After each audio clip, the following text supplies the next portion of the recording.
अस्सलाम वालेकुम। 10 सीरीज़ के नेक्स्ट पार्ट में आज हम डिस्कस करने जा रहे हैं पास्ट कंटिन्यूस टेंस को। तो सबसे पहले हम इसका मतलब देख लेते हैं। हम जो इसकी हेडिंग है उन्हीं से इसका मतलब निकालते हैं और उसी से हम इसके कॉन्सेप्ट को समझने की कोशिश करते हैं। पास्ट का मतलब होता है गुजरा हुआ और कंटिन्यूस होता है जारी, मतलब कि गुजरे हुए वक्त में जो चीज़ जारी थी वो ख़त्म हुई है नहीं हुई है, इससे आपका कोई लिंक नहीं है। जस्ट आपने देखना है कि जो चीज़ पास्ट में जारी थी, ठीक है। और ये टेंस जो है it is also called imperfect tense. या अगर मैं इसकी प्रॉपर अगर डेफिनेशन आपको बताऊं तो it is use for action that has continued in the past and it is also called imperfect tense. अब इसी को मैं एक एग्जाम्पल से समझाऊंगी जिसको आपने बहुत ही ध्यान से समझना है। अभी अभी जो टाइम है हमारे पास, जो अभी का वक्त है वो है प्रेजेंट, ठीक है। मतलब जो कुछ अभी हम कर रहे हैं वो है प्रेजेंट। अब आपने क्या करना है कि अब आप समझें कि आप ऑब्जर्वर हैं और आप अभी की बात कर रहे हैं प्रेजेंट टेंस में, यानी कि प्रेजेंट वक्त में, मौजूदा वक्त में आप एज अ ऑब्जर्वर किसी को ऑब्जर्व कर रहे हैं। और वो ऑब्जर्व क्या है कि वो क्या कर रहा है, ही इज़ राइटिंग। वो क्या कर रहा है, वो लिख रहा है। प्रेजेंट में वो आप किसी को ऑब्जर्व कर रहे हैं और ऑब्जर्वेशन क्या है आपकी कि ही इज़ राइटिंग। अब क्या होता है कि अभी आपने इसको ऑब्जर्व कर लिया और अभी का टाइम आपका है प्रेजेंट।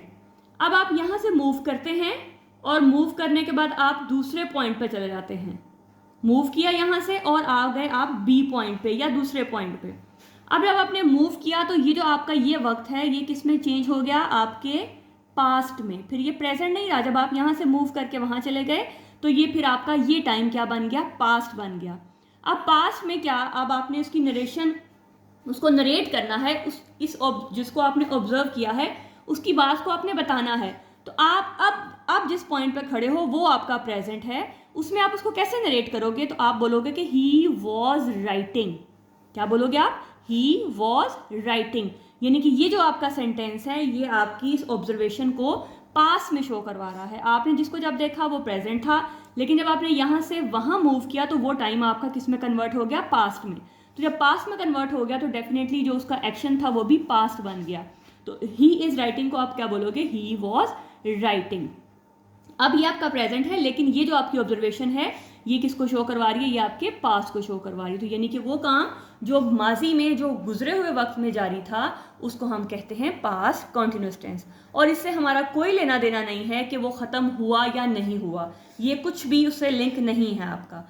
सो हम ये कह सकते हैं कि ऑब्जर्वर नरेट द ऑब्जर्वेशन, कि जो पास्ट कंटिन्यूअस टेंस है उसमें जो ऑब्जर्वर है वो जस्ट नरेट करता है ऑब्जर्वेशन को। जो भी हो रहा होता है, जो भी एक्शन उसके इर्द गिर्द हो रहे होते हैं वो सिर्फ उसको उसके बारे में बताता है, उसका होते हुए उसको देखता है और बता रहा होता है, ठीक है। तो ये बेसिकली है आपका पास्ट कंटिन्यूअस टेंस। मतलब कि कोई भी ऐसा एक्शन जो हमने या किसी ने भी थोड़ी देर पहले ऑब्जर्व किया था वो जब हम उसको बता रहे होंगे तो वो होगा पास्ट कंटिन्यूअस टेंस। मतलब इस एक मिनट पहले भी जो कुछ हो गया, हर आने वाला लम्हा जो है वो जब गुजर जाता है तो वो पास्ट में चेंज हो जाता है, लेकिन अगर काम उसमें जारी है तो वो हो जाएगा पास्ट कंटिन्यूअस टेंस। अब इसको हम इम्परफेक्ट क्यों कहते हैं, देखिए परफेक्ट क्या होती है, परफेक्ट वो होता है जो कंप्लीट होता है। परफेक्ट क्या है, जो चीज़ कंप्लीट है हम उसको कहते हैं जो मुकम्मल है। तो इम्परफेक्ट किसको कहते हैं हम, जो चीज़ कंप्लीट नहीं है, जो इनकम्प्लीट है। तो फिर जो चीज़ इनकम्प्लीट है, अब देखें मैं अगर इसी एग्जांपल से आपको समझाऊं कि ही वॉज राइटिंग। अब वो लिख रहा था, अब हमें नहीं पता कि उसने लिख लिया है या अभी वो लिख रहा है, क्या कहाँ तक उसका काम पहुँचा। तो जब ये बात आपकी मुकम्मल नहीं बता रहा होता है, आपको मतलब आपको यहाँ पे देख के लग रहा है कि उसका काम पता नहीं ख़त्म हुआ होगा कि नहीं हुआ होगा, तो ये आपको बता रहा है कि उसकी जिसका काम है वो चल रहा था। तो जो चीज़ चल रही होती है, कंप्लीट नहीं होती है, उसको हम कहते हैं इम्परफेक्ट या इनकम्प्लीट। तो ये टेंस जो है क्योंकि हमें एक परफेक्ट सेंस नहीं देता, परफेक्ट बात नहीं बताता है, तो इसलिए हम इसको कहते हैं इम्परफेक्ट टेंस, ठीक है। इसको पास्ट कंटिन्यूअस भी कहा जाता है और इसको इम्परफेक्ट टेंस भी कहा जाता है। तो आई होप कि आपको इसका कॉन्सेप्ट क्लियर हो गया होगा। अब चलते हैं इसके स्ट्रक्चर की तरफ। स्ट्रक्चर इसका बहुत ही ईजी है। अगर आपको प्रेजेंट कंटिन्यूअस टेंस की समझ है तो ये टोटली उसी तरह का है, सिर्फ और सिर्फ वहाँ पे हेल्पिंग वर्ब चेंज है, ठीक है। तो यहाँ सिंपल सेंटेंसेस के लिए हमने सब्जेक्ट, वर्ब और ऑब्जेक्ट लगाना है। और हमने जब कंटिन्यूस की बात करनी होती है, कोई भी कंटिन्यूस है, तो उसमें हमारा हेल्पिंग वर्ब लाजमी आता है। तो यहाँ पे हम पास की बात करते हैं और पास को हम शो करवाते हैं वॉज और वर्ड से। वॉज आता है सिंगल के साथ, जिसमें आई, ही, शी, इट या कोई भी सिंगल अगर नेम है स्टार्ट में तो उसके साथ वॉज आएगा। वर आएगा आपका प्लूरल के साथ, वी, यू, दे, प्लूरल जो भी चीज़ें होंगी उनके साथ आपका आएगा वर। तो सिंपल सेंटेंसेस के लिए सब्जेक्ट, फिर उसका उसी के अकॉर्डिंग हेल्पिंग वर्ब, अगर यहाँ पे सिंगल है तो वॉज, अगर यहाँ प्लूरल है तो फिर वर। तो उसके बाद आपका यहाँ पे इसको फर्स्ट फॉर्म के साथ आईएनजी को हम V4 भी कहते हैं। तो इस मैंने आप कंफ्यूज ना हो या आप इसमें जो है वो आपको किसी किस्म की परेशानी ना हो, तो मैंने ऊपर लिख दिया कि फर्स्ट फॉर्म के साथ आईएनजी, ठीक है। इसको बेसिकली हम फोर्थ फॉर्म भी कहते हैं। और साथ आपका ऑब्जेक्ट। नेगेटिव बनाने के लिए जो जिनमें हेल्पिंग वर्ब है वहाँ तो बगैर सोचे समझे आपने अपने हेल्पिंग वर्ब के बाद आपने सिर्फ और सिर्फ नॉट लगाना होता है, बाकी कुछ नहीं करना होता। कोई चेंजेस नहीं होती, ना इसमें कोई टेंस बदलता है, मतलब ये जो आपका वर्ब है वो नहीं चेंज होता, कोई ऐसा इशू नहीं होता। सिर्फ हेल्पिंग वर्ब के बाद आपने नॉट लगा देना होता है, ठीक है। इंट्रोगेटिव बनाने के लिए यहाँ पे आपने क्या करना है कि सिर्फ ये जो आपका हेल्पिंग वर्ब है ये बाहर आ जाएगा, बाकी सेंटेंस का जो स्ट्रक्चर है वो सेम वैसा ही रहेगा। इंट्रोगेटिव और नेगेटिव इकट्ठा आ जाए तो आपका हेल्पिंग वर्ब बाहर आएगा और उसके बाद सब्जेक्ट के बाद हमने नॉट को ऐड करना होता है। डबल इंट्रोगेटिव में जैसे WH वर्ड्स अगर आपके पास आ जाते हैं, ये प्रोनाउंस आ जाते हैं, तो पहले WH वर्ड्स आएंगे, फिर वॉज वर आएगा, फिर सब्जेक्ट वर्ब के साथ फर्स्ट फॉर्म ING, फिर आपका ऑब्जेक्ट और एंड में क्वेश्चन मार्क। याद रखिएगा जितने भी इंट्रोगेटिव हैं उनके बाद क्वेश्चन जो मार्क है वो लाजमी है, वरना मार्क्स जो है वो कट सकते हैं। इसलिए स्ट्रक्चर को थोड़ा ध्यान से देखिए। मेन स्ट्रक्चर आपका वही है, सब्जेक्ट वर्ब और ऑब्जेक्ट। और कॉन्टिन्यूस में अगर वो आपके पास है तो उसमें हमेशा ING आता है। कौन सा कॉन्टिन्यूस है उसके अकॉर्डिंग यहाँ पे आपका हेल्पिंग वर्ब फिट होगा। पास की बात कर रहे हैं तो वॉज वर और V1 के साथ ING मस्ट होता है कॉन्टिन्यूस में। याद रखिएगा कि वर्ब की फर्स्ट फॉर्म के साथ ING, जिसको हम V4 भी कहते हैं, फोर्थ फॉर्म भी कहते हैं, वो लाजमी आता है। तो चलिए आप कुछ एग्जाम्पल के साथ इसको डिस्कस करते हैं। जी पहली एग्जाम्पल है आपके पास, वो क्रिकेट खेल रहा था। देखिएगा ये ऑब्जर्वेशन ही है आपकी कि आपने किसी को देखा कि उस टाइम वो क्रिकेट खेल रहा था, मतलब उस टाइम अगर हम जब आपने ऑब्जर्व किया था वो क्रिकेट खेल रहा है, लेकिन जब आप आगे कुछ 2 मिनट के बाद आपने किसी और को बताना है, वो टाइम गुजर गया या वहाँ से आप मूव करके आगे चले गए, तो आप उसको कैसे बताएंगे कि वो क्रिकेट खेल रहा था, यानी कि ये आपकी ऑब्जर्वेशन थी। तो मैंने यहाँ पे आपकी आसानी के लिए और थोड़ा टाइम ज़्यादा ना लगे मैंने सबको वहाँ पे लिख दिया है। मैंने पहले भी बात की है कि आप डायरेक्ट जो है ट्रांसलेशन ना किया करें बेटे, उसको आप पहले इसको ट्रांसलेट कर लिया करें उर्दू से इंग्लिश, ताकि फिर आपके लिए आसानी हो कि सब्जेक्ट किधर है, फिर मैंने क्या लगाना है, फिर मेरा वर्ब किधर है और फिर मेरा ऑब्जेक्ट किधर है। अब यहाँ पे अगर मैं करूँगी तो फिर काफ़ी टाइम हो जाता है, इसलिए मैंने टाइम को सेव करने के लिए और आपका भी टाइम जो है वो ज़्यादा ना लगे, मैंने इनको डायरेक्टली यहाँ पे नोट डाउन कर लिया है।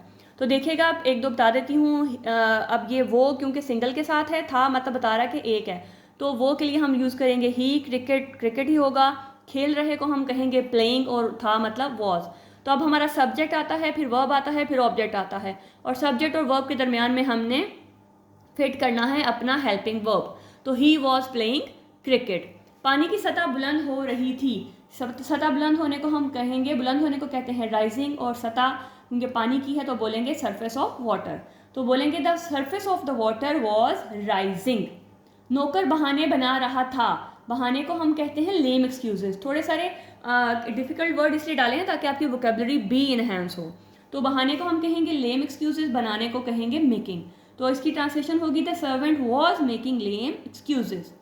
आगे नेगेटिव है, वो दरिया को अबूर नहीं कर रहे थे। अबूर करने को लिए हम बोलेंगे क्रॉसिंग, ठीक है। बाकी तो आपके लिए वही वर्ड हैं, सिर्फ अबूर जो है वो आपके लिए नया हो सकता है। उसको हम क्रॉस तो वैसे हम बहुत कॉमन बोलते हैं, लेकिन जब उर्दू से इंग्लिश आती है तो बाद वक़्त हमें वो इंग्लिश आ भी रही होती है, लेकिन क्योंकि हमने उर्दू में वो वर्ड सुना नहीं होता तो इसलिए हम कंफ्यूज हो रहे होते हैं। तो सॉरी, वो दरिया को अबूर नहीं कर रहे थे, तो they were not crossing the river. बताया कि जहाँ पे हेल्पिंग वर्ब होगा वहाँ बगैर सोचे समझे आपने उसके बाद नॉट लगा देना है नेगेटिव के लिए। तो क्या तुम बालों को कंघी कर रहे थे? पहले भी बताया है कि जहाँ पे भी इंट्रोगेटिव सेंटेंसेस आते हैं वहाँ कभी भी उनको डायरेक्ट ना करें, आप इस क्या को छोड़ दें और बाकी बनाएं कि तुम बालों को कंघी कर रहे थे। तो क्या होगा उसका, you were coming the here. You were coming the here. अब हमने इस क्या को एडजस्ट करना है। तो अब जिनमें हमारे पास हेल्पिंग वर्ब होता है उनमें हमने कुछ भी एक्स्ट्रा बाहर से कुछ भी ऐड नहीं करना होता, उन्हीं को हमने सिर्फ अरेंज कर देना होता है। अब यहाँ पे जहाँ पे भी हेल्पिंग वर्ब होगा सिर्फ उसको उठा के बाहर ले आएँ। तो अब ये क्या हो जाएगा, were you coming the here. याद रखना है कि जिन भी सेंटेंसेस में आपके पास हेल्पिंग वर्ब मौजूद होगा वहाँ से बाहर से कुछ ला के अंदर ऐड नहीं करना होता। यही जो आपके पास हेल्पिंग वर्ब हैं यही आपका नेगेटिव बनाएंगे और यही आपका इंट्रोगेटिव बनाएंगे। तो चलिए अब बात कर लेते हैं डबल इंट्रोगेटिव की। जी नेक्स्ट देखते हैं, डॉक्टर मरीज का मुआयना कहाँ कर रहा था।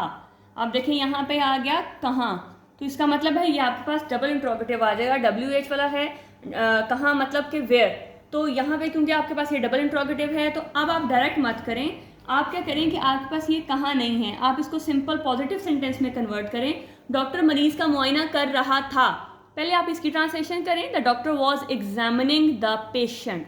तो अब यहाँ कहाँ आएगा कि ये जो आपके पास हेल्पिंग वर्ब होगा ये यहाँ से निकल के बाहर आ जाएगा।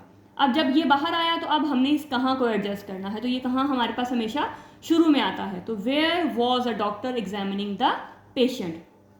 इस तरह से करेंगे तो बेटे कभी भी गलत नहीं होगा, डायरेक्ट करेंगे तो कुछ ना कुछ गड़बड़ लाजमी कर देंगे फिर आप। तो पुलिस जुलूस को क्यों मुंतशिर कर रही थी, अब फिर वो क्यों आ गया, तो इसका मतलब पहले आपने क्या करना है, पुलिस जुलूस को मुंतशिर कर रही थी, पहले इसकी ट्रांसलेशन करें, उसके बाद आप जो है उसको डबल इंट्रोगेटिव बनाएं। तो मुंतशिर करना होता है डिस्पर्सिंग। अब ये डिस्पर्सिंग तो आपने बहुत ही कॉमन सुना होगा, साइंस में बहुत कॉमन ये वर्ड यूज़ होता है, लेकिन अब जब उर्दू में आ गया तो फिर बच्चे बाज़ बात कन्फ्यूज होते हैं कि अच्छा इसको इंग्लिश में क्या बोलते हैं, और जुलूस को बोलते हैं प्रोसेशन। ठीक है, तो यहाँ पे आपने अपनी वोकेबलरी को भी इनहेंस करना है। तो अब यहाँ पे क्या होगा, पहले हम लिखेंगे the police was dispersing the procession, फिर वहाँ से सॉरी वर, ये क्योंकि पुलिस यहाँ पे एज अ सिंगल, यहाँ पे एज अ प्लूरल जो है वो यूज़ होगा, सिंगल यूज़ नहीं होगा, क्योंकि पुलिस आप कलेक्टिव नाउन है ना, तो the police were dispersing the procession, तो वर यहाँ से बाहर आ जाएगा और फिर हम वहाँ पे क्यों को एडजस्ट कर देंगे, तो why were the police dispersing the procession.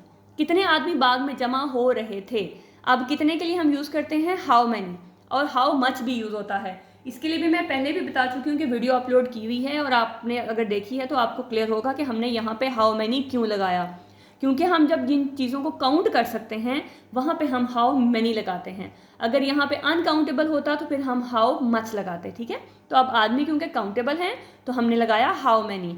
आदमी मैन बाग में, इन द गार्डन जमा हो रहे, गैदरिंग, और थे क्योंकि ज़्यादा हैं तो हमने लगाया वर। तो how many man were gathering in the garden, मतलब आपने कोशिश करनी है कि पहले आप इसको सिंपल में करें, फिर वहाँ से हेल्पिंग वर्ब बाहर लेके आएँ, फिर अपना जो आपके पास WH वर्ड होगा वो लगा दें। आपके मकान की मरम्मत कौन कर रहा था, तो मरम्मत को कहते हैं रिपेयरिंग। तो पहले आप ये करें कि आपके मकान की मरम्मत कर रहा था, तो यहाँ पे आपके पास क्योंकि ही शी इट नहीं है तो ये क्योंकि डायरेक्ट क्वेश्चन है तो आप उसको क्या कर सकते हो कि ही वॉज रिपेयरिंग योर, अपने से बना ले, he was repairing your house, तो फिर कौन की जगह ही खत्म हो जाएगा तो आप लगाओगे who was repairing your house. वो किसकी जुराबें रफू कर रहे थे, तो किस के लिए यूज़ करते हैं हुज, मतलब बिलोंगिंग है ना, जब आपने किसी के कि ये किसका है तो फिर ये हुज आता है। Who socks were they darning, darning होता है रफू करना किसी को, मतलब जो कोई चीज़ फट जाती है तो हम उसको सीते हैं ना थोड़ा बहुत, तो उसको बोलते हैं रफू करना। मजदूर काम कब मुकम्मल कर रहे थे, तो कब की बात है तो इसका है when were the labourers completing the work. तो ये आपके पास था past continuous tense. I hope कि आपको समझ आ गई होगी, बहुत इजी है, सिर्फ शुरू के प्रेजेंट इंडेफिनिट और पास्ट इंडेफिनिट में थोड़ी सी प्रॉब्लम होती है, बाकी कॉन्टिन्यूस को समझना मुश्किल नहीं है। तो पहले हमने प्रेजेंट को किया, फिर अभी हमने पास्ट को किया। मेरी कोशिश वही है कि हम जो एक जैसे मिलते जुलते हैं पहले हम उनको कर लें, फिर हम नेक्स्ट की तरफ चलें, ताकि आपके लिए समझना ज़्यादा आसान हो सके। वीडियो अच्छी लगी हो तो लाइक लाजमी कीजिएगा, शेयर कीजिएगा, दुआओं में याद रखिएगा। मिलते हैं नेक्स्ट वीडियो में नेक्स्ट टेंस के साथ, तब तक अल्लाह हाफिज़।